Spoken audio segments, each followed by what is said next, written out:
राजसमंद नामक एक गांव में जगमोहन अपनी पत्नी सोमा और बेटी गुड्डी के साथ रहता था। जगमोहन के पास जमीन तो थी लेकिन साधन ना के बराबर थे। कुछ समय पहले उसके पास बैल थे लेकिन घर के हालात बिगड़ने के कारण उसने उन्हें बेच दिया। उनकी हालत बहुत ही दयनीय स्थिति में थी। घर के हालात देख उसकी पत्नी सोमा ने उससे कहा, मेरी बात मान लीजिए जी, मुझे ठाकुर के यहाँ काम करने दीजिए। साफ सफाई और घर के काम ही तो करने हैं। क्या फर्क पड़ जाएगा अगर मैं वहाँ जाकर काम कर दूं? कम से कम घर के राशन पानी का तो खर्चा निकल ही जाएगा। ऐसी बात मत किया कर रेनू की माँ, तेरी बातें मेरे दिल को छलनी कर देती हैं। ये मेरे लिए मर मिटने जैसा हो जाता है। सोमा, तुम जानती नहीं हो उस ठाकुर की नीयत कितनी गंदी है। वो अपने घर पर काम करने वाली हर औरत पर बुरी नजर रखता है और मैं नहीं चाहता कि वहाँ जाकर तुम भी उसकी गंदी नजर का शिकार बनो। ना ना, मुझसे तो नहीं देखा जाएगा और मैं तो गाँव में किसी को अपना मुंह भी नहीं दिखा पाऊंगा। नहीं नहीं, तू वहाँ काम करने नहीं जाएगी बस।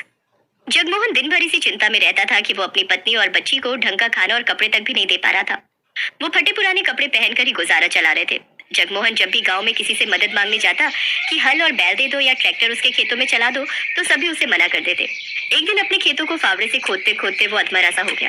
उसकी सूखी जमीन पर फावड़ा भी नहीं चल रहा था, लेकिन वो लगातार फावड़ा चलाए जा रहा था। उसकी आंखों के सामने बार बार अपने परिवार का चेहरा आ रहा था।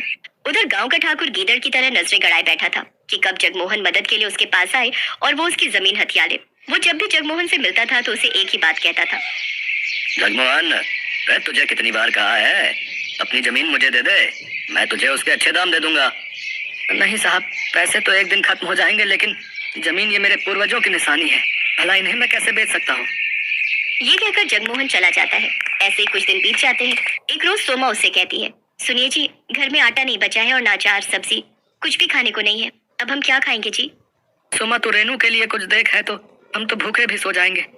लेकिन आपने भी तो सुबह से कुछ नहीं खाया जी, आपको भी तो भूख लगी होगी ना? भूख तो लगी है सोमा, लेकिन मेरी जेब में पैसे नहीं है कि मैं बाजार जाकर आटा खरीद सकूं और खेत पूरी तरह बंजर है, उसमें घास तक का एक अंश नहीं होता है। अपने पति की लाचारी देख सोमा को उस पर दया आती है। फिर उसका ध्यान अपने पति की बात पर जाता है और वो आंगन में लगी घास को देखती है। फिर उसे तोड़ कर लाती है और उसे पतीले में उबाल लेती है। फिर सिलबट्टे पर पीस कर उसका पेस्ट बना लेती है और उसमें नमक, मिर्च, हल्दी, अजवाइन मिलाकर उसे तवे पर डाल देती है। फिर उसकी गोल सी रोटी बनाकर तैयार कर लेती है। ये ले रेनू, मेरी बच्ची, अपनी माँ को माफ करना। घास की रोटी बनाने के अलावा मेरे पास और कोई चारा नहीं था। तो क्या हुआ माँ? मास्टर जी कहते हैं हमारे महाराणा प्रताप भी जब जंगल में रहे थे तो उन्होंने भी यही हरे घास की रोटियां खाई थी, तो फिर हम क्यों नहीं खा सकते? बिल्कुल सच कहा मेरी बच्ची। फिर जैसे ही रेनू और जगमोहन उसे अपने मुंह में डालते हैं तो उसे खाकर कहते हैं, वाह माँ, ये तो बड़ा ही स्वादिष्ट है। हाँ सुमा, ये तो लाजवाब है। की आंखों से आंसू बहने लगते हैं। मैं जानती हूँ ये इतनी अच्छी नहीं है, आप दोनों बस मेरा मन रखने के लिए कह रहे हैं। फिर उन तीनों की आंखों से आंसू बहने लगते हैं। तभी दरवाजे पर कोई आदमी आता है। जी, ये जगमोहन जी का घर है। जी हाँ। तभी जगमोहन आता है। क्या बात है भाई साहब? दरअसल मैं लॉटरी विभाग से आया हूँ। कुछ महीने पहले जो आपने लॉटरी खरीदी थी उसका आज रिजल्ट आया है और आपने इस लॉटरी को जीत लिया है, जिसका इनाम पूरे 25 लाख रुपए है।